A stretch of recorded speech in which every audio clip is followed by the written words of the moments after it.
아까 저희가 그 창원의 세스페데스 공원에 대해서 고발을 해주신 우리 이병두 원장님께서 나와 계셔요. 잠깐 10분만 거기에 대해서 잠깐 말씀 부탁드려도 될까요? 네, 10분만 해주세요. 네, 종교평화 위원회 원장을 맡고 계시는 이병두 원장님이십니다. 다시 한번 박수 부탁드립니다.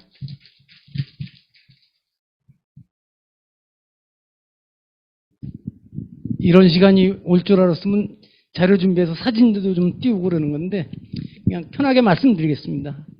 10분이 안 갈 수도 있고 20분이 갈 수도 있습니다.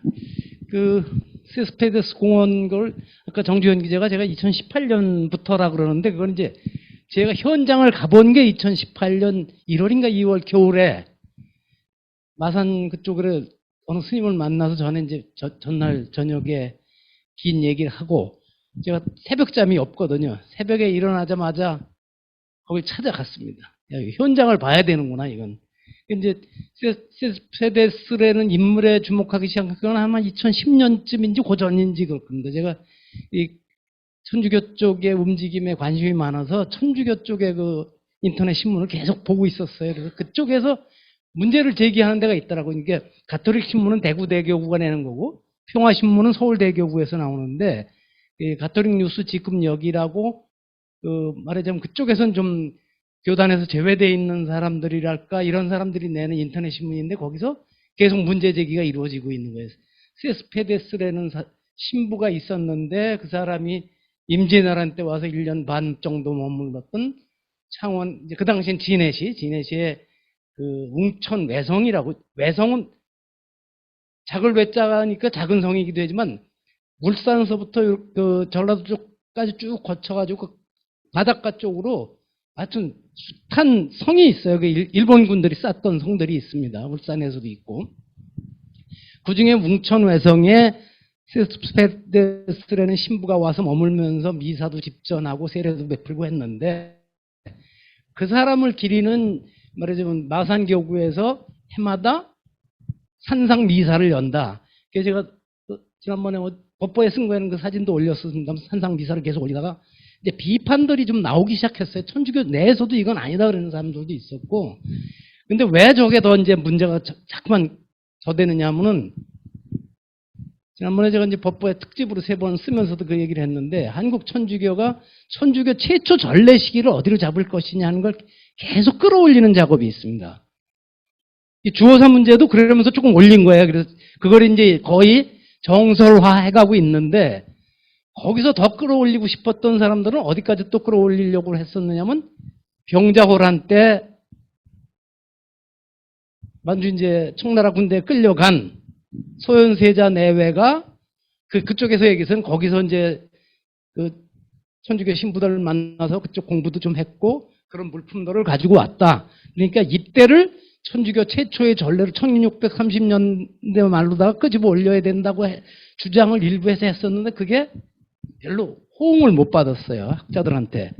이게 그 다음에 뭐냐면 더 끌어올리려고 하는 시도가 세스페데스 이때로 하는 겁니다. 그래서 그걸 가장 강력하게 펼치려고 했던 사람이 서강대학교 총장도 지낸 예수의 신부 박홍과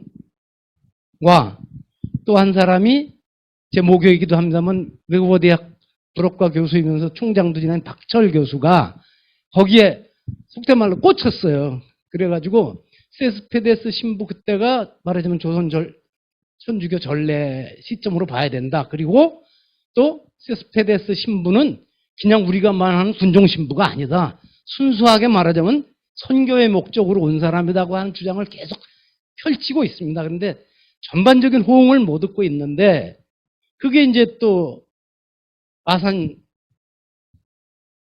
진해 창원이 합쳐서 창원 그 대형 아주 큰 시루가 되면서 시에서 돈을 들여서 그 웅천외성 아래다가 세스페데스 공원을 짓고 그 자리에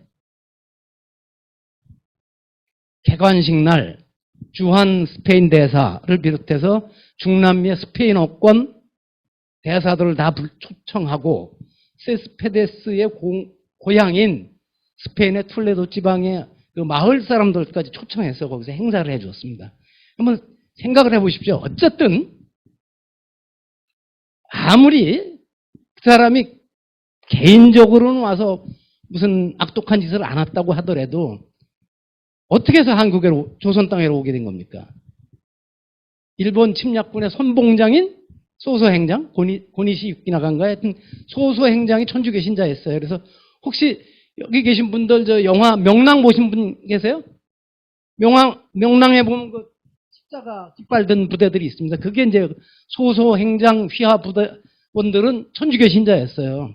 그러니까 그래서 소소행장이 이 사람 그 세스페데 신부를 모셔온 거죠, 자기는. 그래가지고 웅천회성에 있으면서 1년 반 동안 머물면서 거기서 미사도 하고 하여튼 했답니다. 미사하고 세례주고 그랬는데 어쨌든 그러면 뭡니까? 우리가 보면 침략군을 도와주러 온 침략군들의 정신적인 그 어려움을 달래주러 좋게 해석을 해도 그 정도밖에 안 되는 사람이 세스페데스인데 마산교구의 배철현 신분가 하는 사람이 하도 이제 이게 문제가 되니까 살펴보니 그냥 뭐 그분은 와서 좋은 일을 많이 했더라. 응? 그리고 그분과 더불어 조선 포로들이 일본에 잡혀갔을 적에 그들을 천주교로 입교시키고 일본에 조선인들만이 다니는 성당을 짓기도 했다. 뭐 이런 식으로 해서 그리고 그 중에 어느 어린 포로는 스페인인가까지 가서 나중에 뭐 신학자가 됐다. 이런 식으로 했으니까 이 사람은 충분히 받들어줄 이유가 있다고 그 사람들은 그러는 거예요. 근데 아무리 생각을 해봐도 그렇게 할 수는 없겠죠. 어떻게 침략군들을 위해서 앞장서서 왔던 신부를 기리는 사업을 정부 돈으로, 그건 중앙정부 돈은 아닙니다. 그렇지만 할 수도 없는 일이고 그 시도에는 아까도 말씀드렸다시피 조선 천주교 전래 역사를 임진왜란까지 끌어올리려는 이런 시도가 있는 겁니다. 그리고 그 사람들은 이게 무슨 반민족적이다 이런 것도 생각 안 하죠. 그러니까 황사영 백서 같은 경우에도 명백히 프랑스에서 군함 보내서 조선 정부를 무너뜨려 달라고 한 게 증거가 있는데도 그 사람을 성인으로 만들려고. 근데 차마 2014년도에 프란치스코 올 적에는 거길 못 올렸습니다. 국민 여론을 고려해서 고민하다가 못 올렸었어요. 그러면서도 자체 내에서는 성인이라고 해서 이렇게 기리고 있는데 제가 어느 글에다 썼습니다. 실은 황사영이 그런 편지를 보내던 시절이 프랑스라는 데가 또 어느 정도 되냐면 그 전에 10여 년 전에 프랑스 대혁명이 났을 때 프랑스 민중이 제1차로 처단 대상으로 삼은 사람들이 누구냐면 왕족과 귀족들에다가 두 번째가 주교들이었어요.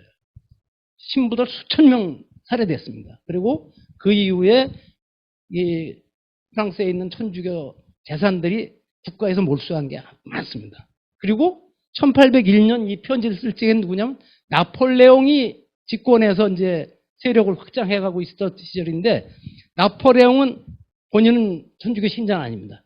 다만 천주교를 이용하는 거죠, 본인이. 그러니까 아마 혹시라도 그 편지가 발각되지 않고 중국을 통해 가지고 프랑스까지 갔다 하려면 나폴레옹으로서는 어떨까요? 좋은 기회로 여겼겠지. 조선 땅 이런 데를 와서 차지할 수 있다는 기회로 삼아서 그랬을 가능성은 있지만 그렇게 한 사람의 행위를 암만 그 당시에 조선 정부가 암만 썩었더라도 그거는 옳지 못한 일이었었죠. 하여튼 뭐 거기까지 이렇게 말씀드리고 제가 준비가 없어가지고 이렇게 좀 더 두서없이 왔다 갔다 했습니다. 예.